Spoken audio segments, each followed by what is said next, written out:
want to talk about a really interesting property of, I would say, op-amp circuits. And you don't need an op-amp to do this, but it tends to be very useful in a lot of different places. And this is the possibility of being able to sum current or charge through an op-amp circuit. And this is really useful because, one, typically most op-amp circuits you think of having like a single input or a single input and an output.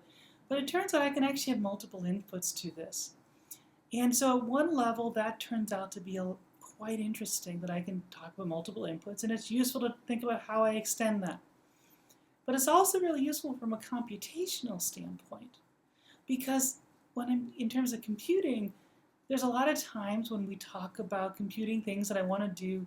I want to multiply a vector times a stored vector of coefficients and get an output. This is like the whole core of DSP and image processing.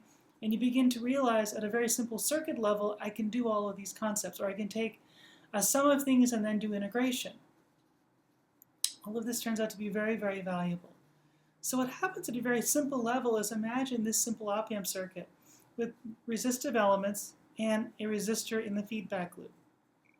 If I had just a single input, a single resistor and output, I would imagine that my output over RF minus would then give me V1 over R1. And I'm like, okay, great, I'm in great shape. And the result of that would then give me V out to be the negative of RF over RK, and so that'd be a single one. But actually I've got several, because each of these contributes a current into what is effectively this sort of virtual ground-ish kind of space. Great. So now I can create that computation in a straightforward way, and I get a summation based on all of these resistors, which can all have the same value or different values, and I get a summation. Now, one of the first things is people get kind of nervous seeing summation notation with circuits, because you think, wait, summation notation is for computing, like what I do for DSP, and circuits are for something else. And the answer is no, you can do all this together. By the way, you can take the same thing and look at this for a whole bunch of resistors going into a capacitor. So if I just the R1 and the CF, this would look like an integration. Well, now I can look like I can have a whole bunch of inputs that are all weighted by different resistors, and I can integrate all of those.